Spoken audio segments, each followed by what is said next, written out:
বাংলার মুসলমান বাজারে গিয়া সাজদা দেয় নাকি দেয় না? আপনাদের এলাকায় বোধহয় নাই না? আপনাদের এলাকায় আছে? আরে কই কি, আমি তো কুমিল্লার দক্ষিণে চাঁদপুর মাহফিলে গেছিলাম, গিয়ে জিজ্ঞেস করলাম, ভাই আপনাদের এলাকায় নতুন কি আছে? কই হুজুর আমাদের এলাকায় বড় একটা মাজার আছে, এই মাজারের ভিতরে সাজদা হয়। আপনারা যাইবেন নাকি দেওয়ার জন্য? যেমনি চুপ করে বসে রয়েছে না, হারে যাইতাম পারলাম না, দিতামও পারলাম। চাঁদপুর গিয়া শুনলাম পীরে মাজারে সাজদা দেয়। আরেকটু দক্ষিণে এসে উত্তরে এসে জিজ্ঞেস করলাম, ভাই চাঁদপুরে শুনলাম মাজারে সাজদা দেয়, আপনাদের এলাকায় কি অবস্থা? হুজুর পীরের পায়ে সাজদা দেয়। কুমিল্লার এক জায়গায় গিয়ে জিজ্ঞেস করলাম, আপনাদের কি অবস্থা?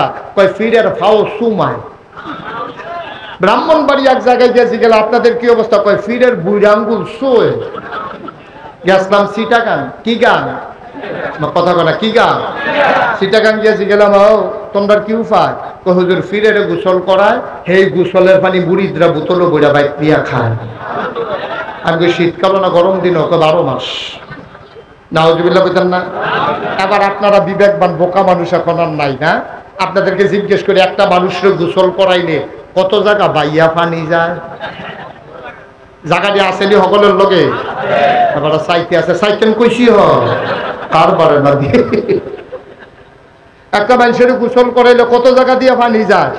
হেই পানি বোতলও বইটা নিয়ে খাওন, ঠেড়া ফইরা যে বড় না কপাল বালা, ঠিক কিনা? আহারে মুসলমান রে, মুসলমান আবার মন দিয়ে শুনো, আল্লাহ তাবারক ওয়া তাআলা তোমাকে পারফেক্ট প্র্যাকটিসিং মুসলিম বানানোর জন্য এই 30 পারা কোরআন দিলেন। এমনি এমনি না, তুমি চেয়েছিলে ইহদিনাস সিরাতাল মুস্তাকিম, হে আল্লাহ আমার সহজ সরল রাস্তা দেখাও।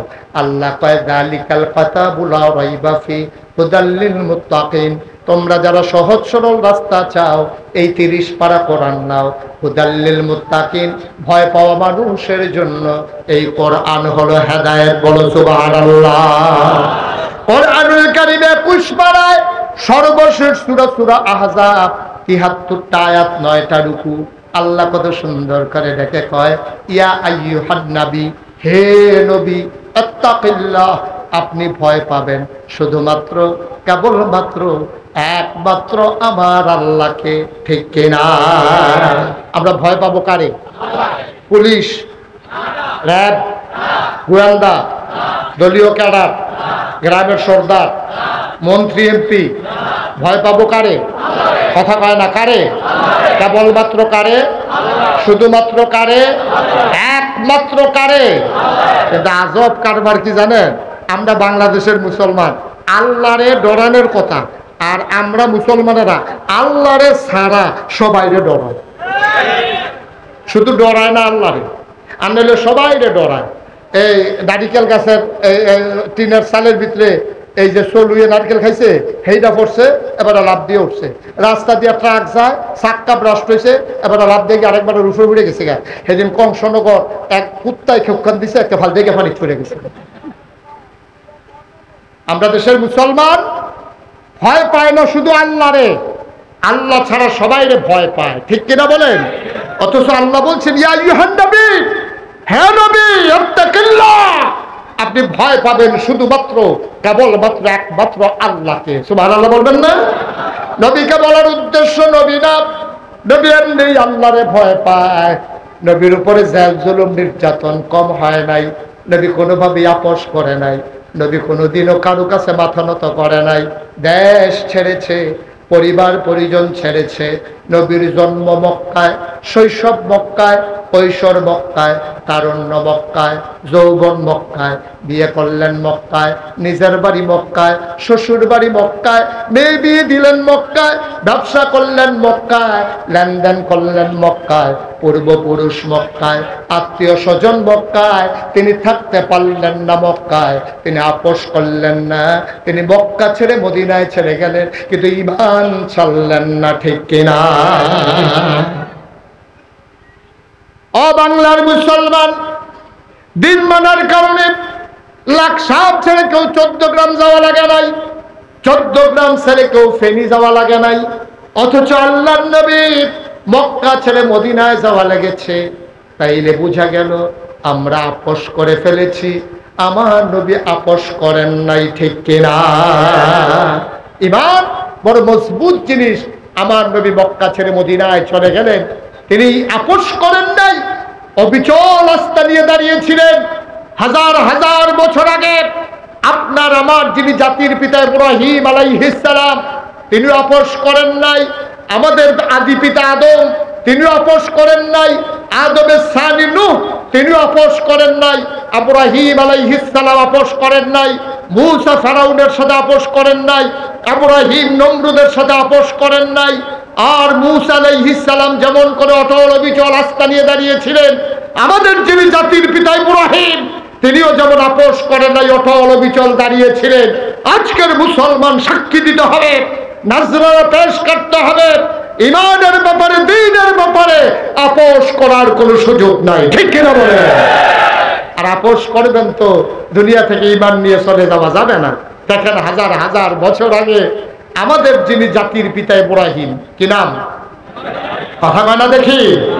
ইব্রাহিম আলাইহিস সালামের জমানায় নমরুদ যখন, খুব খেয়াল করে শুনেন, দেখেন ইসলাম কারে কয়। ১৫০০ বছর আগে নবীজির মাধ্যমে আল্লাহ জানিয়ে দিলেন আমাদেরকে সেই কথাগুলো। ইব্রাহিম আলাইহিস সালামের জমানায় নমরুদ যখন তিনি ঘোষণা দিলেন, আনা রাব্বুকুমুল আ'লা, আমি হলাম সবচেয়ে বড় খোদা। সবাই বলল অবশ্যই আপনি বড় খোদা।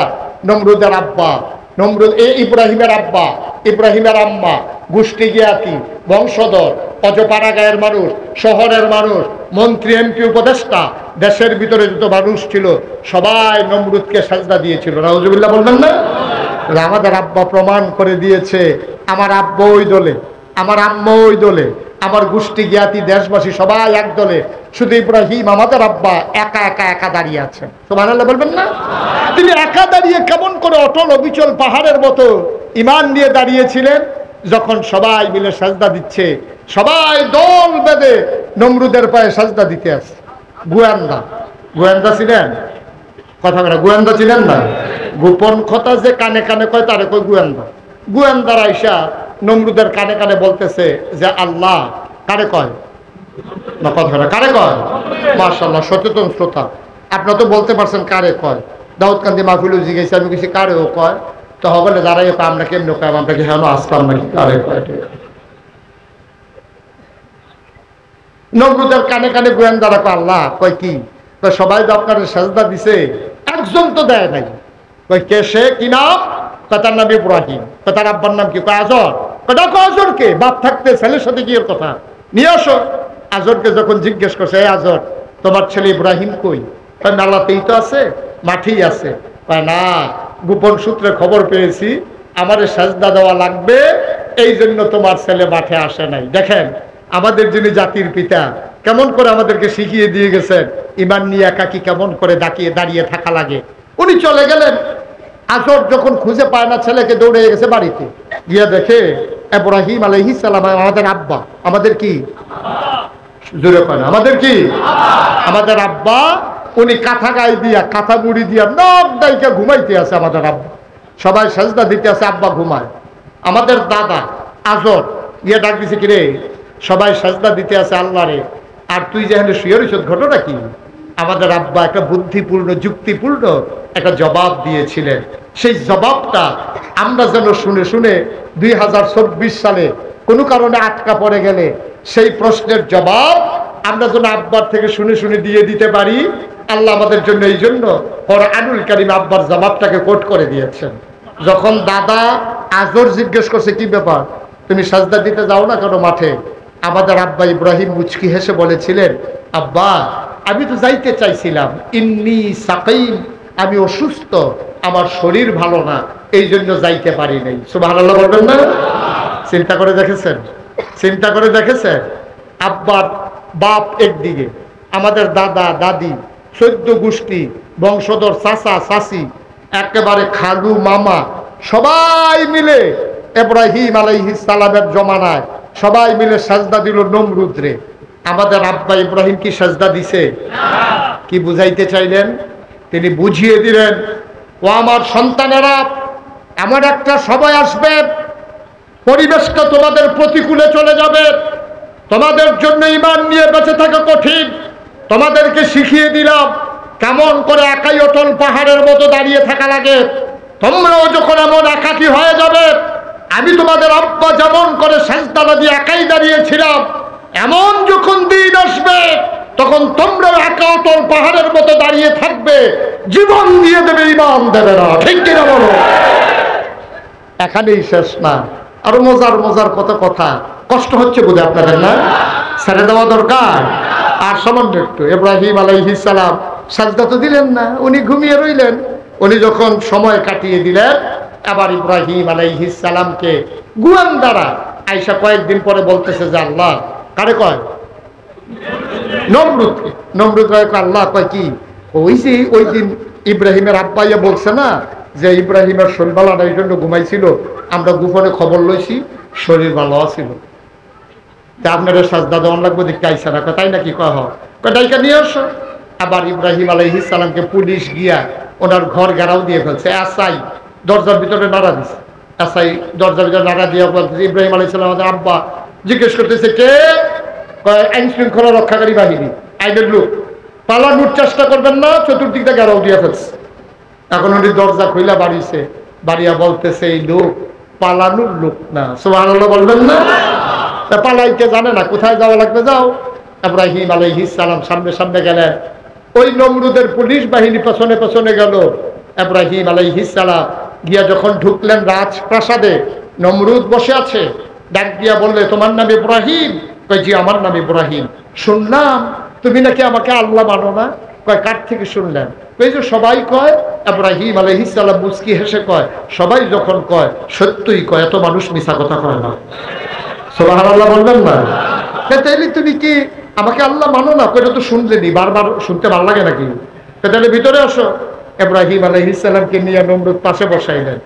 আস্তে করে হাতে ধরে বললেন, ইব্রাহিম, মনে বড় শখ ছিল আল্লাহ হব, হইছি, কিন্তু তোমার জন্য একসেটিয়া হইতে পারি না। তুমি আমার আল্লাহ মানলেই কিন্তু একসেটিয়া হয়ে যায়। ইব্রাহিম আলাইহিস সালাম, আমি তো মানতে চেয়েছিলাম, আপনাকে আল্লাহ মানতে চাইছিলাম, কত না করছে কে? চিন্তা করে দেখলাম আপনার যে আল্লাহ মানবো, আপনি কি মরবেন না? আপনি কি থাকবেন না, মরে যাবেন? তো নমরুদ চুপ মেরে গেছে। চিন্তা করতেছে থাকলে ভালো হয় নাকি মরলে ভালো হয়। মনে মনে চিন্তা করতেছে, মানুষের ভিতরে আল্লাহ বাঁচলে আর কয়দিন, সত্যটাই কইয়া দিই। এখন নমরুদের চিন্তা করে, কি কইয়াছে, কি বিশুদ্ধ পড়ি, ইব্রাহিমের যে এত বুদ্ধি, তা তো আমার বাইনখা সিফা থালাই দিছে। এখন থাকলে কি কয়, আবার না থাকলেও কি কয়। এই ইব্রাহিম আলাইহিস সালামের যে এত বুদ্ধি, এই বুদ্ধি দিছে কে? হ্যাঁ, নবী রাসূলদেরকে কে বুদ্ধি দেয়? ইমানদারদেরকে কে বুদ্ধি দেয়? মাইয়ুরিদিল্লাহু বিহি খায়রান ইউফাক্কিহু ফিদ্দীন। যাকে আল্লাহ কল্যাণ দিতে চায়, আল্লাহ তাকে দ্বীনের সঠিক বোঝ দান করে। সুবহানাল্লাহ বলবেন না? এক প্রশ্নের কাছে নমরুদ আটকা পড়ে গেছে। কিছুক্ষণ চুপ থাকার পরে নমরুদ বলতেছে, দেখো মানুষের ভিতরে আল্লাহ বাঁচলে আর কয়দিন, হিসাবে তো মরণ লাগে। ইব্রাহিম আলাইহিস সালামকে এই জন্যই তো আপনার আল্লাহ মানা যাবে না। তো কি সমস্যা? আপনি নিজেই তো এখন বললেন মরে যাবেন। তো মনে করেন আমার আল্লাহর খুব দরকার, এখন আমার আল্লাহর দরকার, দৌড়াই আপনার বাড়িতে আসলাম, আইসা দিয়ে আপনি বইটা রয়েছেন। তা আমি আল্লাহ ফামু কই, যে আল্লাহ নিজেই কই মরে যাবে, তারে আল্লাহ মানা যাবে? সুবহানাল্লাহ বলবেন না? তাইলে আমাদের আব্বার বুদ্ধি কম না বেশি? সাংঘাতিক বুদ্ধি। ওই বুদ্ধির অংশ পাইয়া আমরা এখনো ভালো আছি, ঠিক কিনা বলেন? আমরা ওয়ারিশ সূত্রে বংশানুবংশক্রমে জেনেটিক ভাবে ওই আব্বার বুদ্ধির কিছু অংশ আপনারাও পাইছেন। এই পাওয়ার কারণে এখনো বাচ্চা গেছে।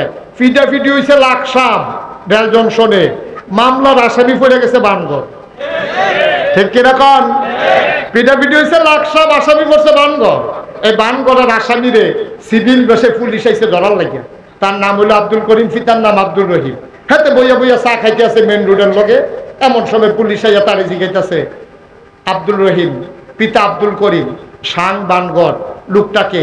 হেতে নিজে নিজে চিন্তা করতেছে, আমারে কয় আমি বিলে কেডা? তারই তো জিজ্ঞাসা। আব্দুল রহিম রে জিজ্ঞাসা, আব্দুল রহিমকে, পিতা আব্দুল করিম, বান রহিম রে কারে জিজ্ঞাসা? রহিম রে জিজ্ঞাসা। রহিমকে, পিতার নাম যে আব্দুল করিম, বানগড় নিবাসী। রহিমে মুচকে হাসি দিয়ে মনে মনে কয়, আমারই জিগায় আমি বিলে কেডা? এখন তে যদি কয় আমি আব্দুল রহিম, তারে কি রাখবে না লইয়া যাবে? কথা বলে রাখবে না নিয়ে যাবে। এখন তো চিন্তা করতে আছে মিশা কথাও কোন যেত না, নামাজ রোজা ইবাদত বন্দেগী করি, আমার মতো মানুষে মিশা কথা কই কেমনে, আবার আমি কই কেমনে যে আমি রহিম, তো তো খাইছি ধরা কি করো না হন হেতে আসিল হেন গেছে হেন গিয়েছে কয় কারে খুঁজতে আছে, কই যে রহিম রে, কই একটু আগে ও তো হেন আসছিল আসতে কোন সুবহানাল্লাহ, যে জায়গায় ছিল হেনতে হেন সেটা কইতেছে কয় একটু আগে ও তো হেন আসছিল, কয় এখন কই এখন কই কি সব কি আর খেয়াল রাখুন যায় সুবহানাল্লাহ বলবেন না। এই বুদ্ধি পাইছে আমরা রাত বাঁধতে ইব্রাহিম আলাইহিস সালামের কাছে, সুবহানাল্লাহ বলবেন না। ও মুসলমান, তুমি যদি পারফেক্ট মুমিন মুসলমান হইতে চাও, জান্নাতি বান্দা যদি হইতে চাও, যুগে যুগে নবী রাসূলরা দ্বীনের সাথে কখনো আপোষ করেন নাই, ইমানের প্রশ্নে কোনো আপোষ নাই। আমাদের দেশে অনেক হুজুররা ফতোয়া দেয়, কয় জান বাঁচান ফরজ, আমি বলি না জান দেওয়া ফরজ, ঠিক কিনা? জান বাঁচানোর কোনো দরকার না, আপনি জান দিয়ে কি করবেন? পিঁপড়ারও তো জীবন আছে, মশারও জীবন আছে, মাছিরও জীবন আছে, আপনারও তো একটাই জীবন, এই জীবনের কোনো দাম নাই, দাম হলো ইমানের, ঠিক কিনা বলো? সুতরাং আজকে সিদ্ধান্ত নিতে হবে, যদি ইমান নিয়ে বেঁচে থাকতে চাও, মামলা হবে, হামলা হবে, জেল জুলুম নির্যাতন হবে, প্রয়োজন জীবন দেওয়া যাবে, ইমান দেওয়া যাবে না। রাজি আছো কিনা হাত তুলে দেখো।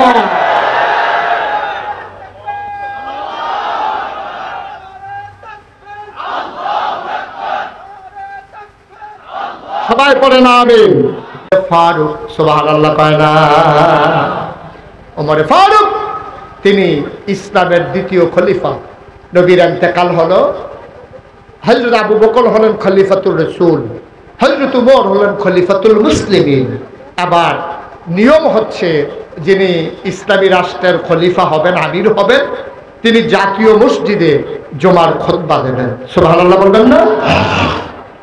সবাই মিলে আজান হয়ে গেছে, তাহিয়াতুল ওযু দুখুলুল মসজিদ কাবলাল জুমা, সব নামাজ শেষ করে সবাই মিলে আপনার এই জুমার জন্য অপেক্ষা করছে। জুমার বার শুক্রবার, খলিফা এখনো আসেন, সূর্য পশ্চিম আকাশে হেলে পড়েছে, সবাই টেনশনে পড়ে গেল, হারে এখনো খলিফা আসে না, কোনো বিপদ আপদ নাকি? সব মুরব্বীরা মিললে একটা যুবক ছেলেরা যুদ্ধ গিয়ে দেখে আসো আমাদের খলিফা এখনো কেন আসে না, সুবহানাল্লাহ বলবেন না। যুবক দিছে তো উমরের বাড়ির সামনে গিয়া দেখে খোলা আকাশের নিচে উদুম পিঠে খালি শরীরে নিচু হয়ে বসে আছেন, পিঠ পুড়ে যাচ্ছে, ঘাম পড়তেছে গাল বেয়ে বেয়ে, হযরত উমর রাদিয়াল্লাহু তাআলা বসে আছেন, সামনে কি যেন দিয়ে রাখছে। যুবক গিয়া কয় আসসালামু আলাইকুম ইয়া আমিরাল মুমিনিন, হে মুসলমানদের আমির, আপনাকে সালাম। উনি বললেন ওয়া আলাইকুম আসসালাম। আজকে জুমাবার আপনি কি ভুলে গেছেন? সব আমরা অপেক্ষা করছি মসজিদে নববীতে, আপনি গেলে খুতবা দেবেন, জমা হবে, আপনি এখনো যাচ্ছেন না, ঘটনা কি? হযরত ওমর মুচকি হেসে বললেন, বাবা তুমি গিয়ে বলো আমি এখনই আসতেছি। আমি যখন পাঞ্জাবি গায়ে দিতে যাব, গিয়ে দেখি পাঞ্জাবিটা একটু ময়লা, এই জন্য একটু তাড়াহুড়ো করে ধুয়ে দিয়েছিলাম, এই পাঞ্জাবিটা শুকিয়ে গেছে, এখনই আমি আসতেছি, সুবহানাল্লাহ বলবেন না। এখনই আমি আসতেছি, তুমি যাও। এবার আপনাদের বিবেকের কাছে প্রশ্ন, ওমরের পাঞ্জাবি কয়টা? কথা কোন কয়টা? অর্ধ পৃথিবীর প্রেসিডেন্ট, অর্ধ পৃথিবীর প্রেসিডেন্ট, ৩৩ লক্ষ বর্গ মাইলের প্রেসিডেন্ট হচ্ছে উমর। সেই উমরের পাঞ্জাবি মাত্র একটা, উনি পাঞ্জাবি গায়ে দিয়া মসজিদে যাবেন, উনি তাড়াহুড়ো করে পাঞ্জাবি গায়ে দিয়া মসজিদে ঢুকলেন। মুসলমান দরজায় দাঁড়িয়ে সালাম দিলেন, আসসালামু আলাইকুম। সবাই বলল ওয়ালাইকুম আসসালাম। রাস্তা হয়ে গেল, ওমর মাঝ পথে সামনে এগুলেন, আগাতে আগাতে তিনি উঠে গেলেন মিম্বারের উপরে, উঠে তিনি সালাম দিলেন আবার, আসসালামু আলাইকুম, আউযু বিল্লাহি মিনাশ শাইতানির রাজিম, বিসমিল্লাহির রহমানির রহিম। তিনি খুতবা দিতে যাবেন, এমন সময় হঠাৎ করে একটা যুবক লাফ দিয়ে দাঁড়ালো, খাপ থেকে তরবারি বের করলো, তরবারিটা উঁচু করে, চোখগুলো তার বড় বড়, গালগুলো হয়ে গেছে লাল, কপালে খাম জমে গেছে, চরম উত্তেজিত।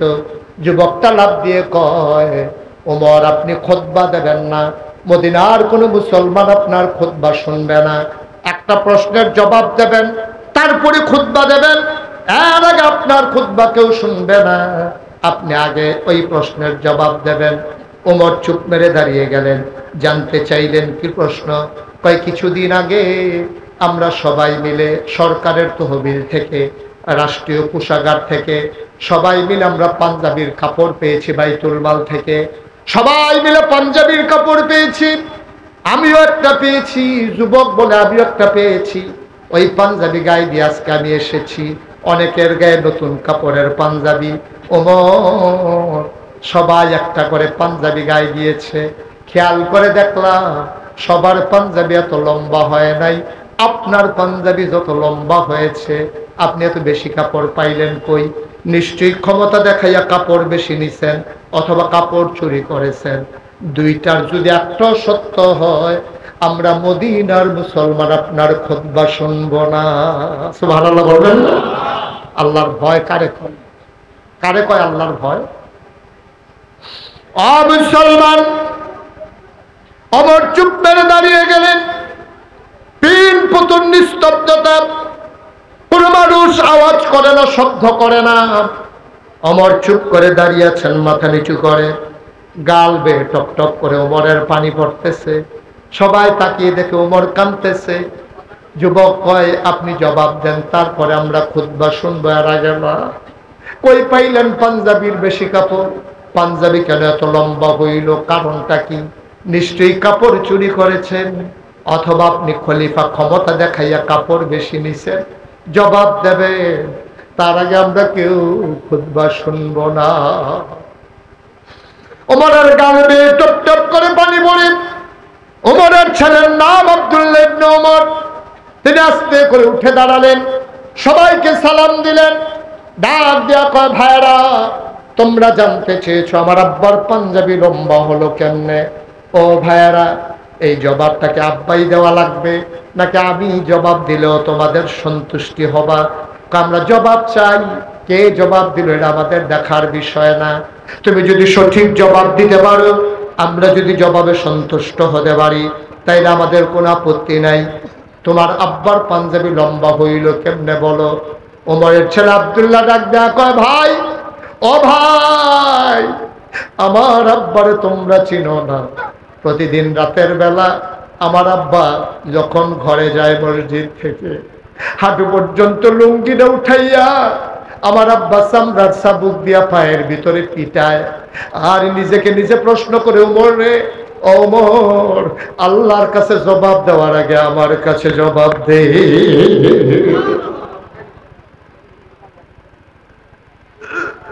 প্রতিদিন আমার আব্বা নিজের পায়ের ভিতরে নিজে পিটায় আর নিজে নিজের কথা কয়। ডাক দেয়া কয় ওমর, নিজেই নিজেরকে ডাক দেয়া কয় ওমর, আজকে সারাদিন কি করেছো জবাব দাও। ঠাস করে পিটা মারে। আবার জিজ্ঞেস করে 5 ওয়াক্ত নামাজ জামাতে হইছে নাকি? দেশের ভিতরে সুন্দরভাবে শান্তি শৃঙ্খলা কি বজায় রাখতে পেরেছিলে? ক্ষমতা দেখাইছো নাকি কারো উপরে জুলুম করেছো নাকি? এমন করে করে পিটায়। আমার আব্বা আমার আম্মা হাওমা উঠে কান্দে। আপনি কি শুরু করেছেন? আপনি কি পাগল হয়ে গেছেন? নিজের পায়ে নিজে এমন করে পিটায়। আমার তো এটা জানা ছিল না। ওমর চিৎকার করে কয় বিবি আমার, আমারে বাধা দিও না। ওমর যদি আমার কাছে জবাব দিতে না পারে, কিয়ামতের ময়দানে আল্লাহর কাছে কেমনে জবাব দেবে?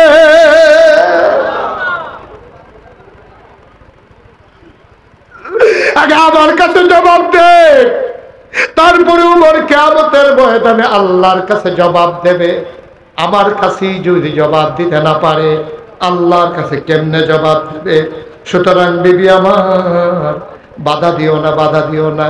ওমরকে জবাবের কাঠ গড়ায় দাঁড় করাই রাখো। আমার আব্বা সেই আব্বা, আমার আব্বা সেই আব্বা, আমার আব্বা নিজের পায়ে নিজে পিটায়। আর তোমাদের কাপড় চুরি করবে, এটা বুঝলা কেমনে? লোকজন কয় সাফাই গাইও না, জবাব দাও তোমার আব্বার পাঞ্জাবি লম্বা কেন? এবার আব্দুল্লাহ ইবনে ওমর চিৎকার করে কয় ভাই, ও ভাইরা, আমার আব্বা কাপড় চুরি করবে দূরের কথা, আমার ছোট ভাই বোনগুলা একদিন আম্মার কাছে কান্নাকাটি করেছে, আম্মা ও আম্মা, একরকম খাবার খাইতে খাইতে আর ভালো লাগে না, ঘরে একটু রান্না মিষ্টি রান্না করো, একটু ফিন্নি রান্না করো যেন খেতে পারি। আমার আম্মার কাছে বারবার ছোট ভাই বোনগুলো কেঁদেছে। আমার আম্মা বলেছে, তোমার বাবা যখন আসবে আমি দরখাস্ত দেখে দেব, দেখি কবুল করা যায় কিনা। আমার আম্মা বারবার এমন করে সান্ত্বনা দিয়ে আমার ছোট ভাই বোনগুলোকে ঘুম পাড়িয়ে দিয়েছে। আবার যখন হযরত ওমর রাদিয়াল্লাহু তাআলা ঘরে আসলেন, জিজ্ঞেস করলেন বাচ্চারা কই? কই ঘুমিয়ে পড়েছে, ফিন্নি খেতে চায়, কয় উঠাও তাদেরকে। বাচ্চারা উঠে আসলো। ওমর কয় তোমাদেরকেও মজার খাবার দেওয়া হবে। কয় বাবা কবে হবে? কয় যেই দিন সব মদিনার সবার ঘরে মজার খাবার হবে। সুবহানাল্লাহ বলবেন না? জোরে বলবেন না সুবহানাল্লাহ? মুসলমান মাশাআল্লাহ। হ্যাঁ যে ঠিক আছে, আজকের মাহফিলের যিনি প্রধান আলোচক, আমার পরেই যিনি কথা বলার কথা, ইতিমধ্যে তিনি আমাদের মাঝে এসে হাজির হয়েছেন। আহলান সাহলান মারহাবা, মোস্ট ওয়েলকাম। আমাদের ভুবনে আপনাকে স্বাগত। আমাদের আজকের মাহফিলের প্রধান আলোচক, আমার কুমিল্লার গর্ব, আমার কুমিল্লার অহংকার, মঞ্চে ময়দানে যার সাথে কথা হয়, আমার প্রিয় ভাই আরিফ বিন হাবিব, আল্লাহর খাস মেহেরবানি, তিনি আমাদের মাঝে এসে হাজির হয়েছেন। আমরা দোয়া করছি আল্লাহ যেন দ্বীনের খাদেম হিসেবে আল্লাহর এই বান্দাকে কবুল করে। সবাই পড়ে আমিন, জুড়ে পড়েন আমিন। জি আমি কথা শেষ করে দিচ্ছি, শেষ করে দেবো ইনশাআল্লাহ। আমার কথাটা শেষ করি, তারপরে আমার ভাই আলোচনা শুরু করবেন। বন্ধুরা আমার, ভাইরা আমার, আব্দুল্লাহ ইবনে ওমর ডাক দিয়ে কয়, ও ভাইরা, আমার আব্বা কাপড় চুরি করে নাই, ক্ষমতা দেখাইয়া কাপড় বেশি নেয় নাই। আমি যেমন এই দেশের, আমার আব্বা যেমন নাগরিক, তোমরা যেমন নাগরিক, আমিও তো এই দেশের নাগরিক। আমার আব্বা পেয়েছে এক টুকরা কাপড়, আমি পেয়েছি আরেক টুকরা কাপড়। আমি আব্বাকে বলেছি, আব্বা আমার আগের পাঞ্জাবিটা ভালো আছে, এখন আর পাঞ্জাবি বানানোর দরকার নাই। আমার আব্বাকে আমার পাঞ্জাবির টুকরা কাপড়টা দিয়ে দিয়েছি। দুই টুকরা কাপড় জোড়া লাগাইয়া আমার আব্বা সুন্দর করে পাঞ্জাবি বানিয়েছেন। এই জন্য আমার আব্বার পাঞ্জাবি লম্বা হয়েছে। আমার আব্বা কাপড় চুরি করেন নাই।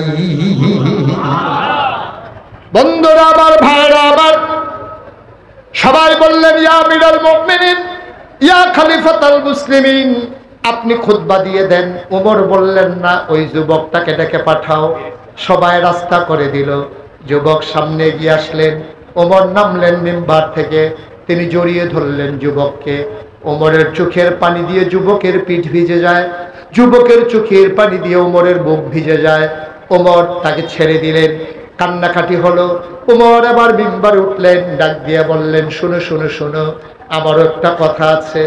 যতদিন পর্যন্ত ইসলামের ভিতরে এমন যুবক বেঁচে থাকবে, ততদিন পর্যন্ত ইসলামের পশমের ক্ষতি করারও কারো ক্ষমতা নাই, ঠিক কিনা? আজকে শুরুতেই বলেছিলাম, একবিংশ শতাব্দীর সূচনা লগ্নে আমরা যখন কম্পিউটারাইজড, গোটা বিশ্ব যখন গ্লোবাল ভিলেজ, আমরা অর্থনৈতিকভাবে অনেক স্বাবলম্বী হয়েছি, আমাদের রাস্তাঘাটের অনেক উন্নতি হয়েছে, সনের ঘরের জায়গায় টিনের ঘর, টিনের ঘরের জায়গায় বিল্ডিং হয়েছে, কিন্তু আমরা ডেস্ট্রয় হয়ে গেছি, অধপতন হয়ে গেছে নৈতিক মানে। আমরা দিন ছেড়ে দিয়েছি, দিন ভুলে গেছি।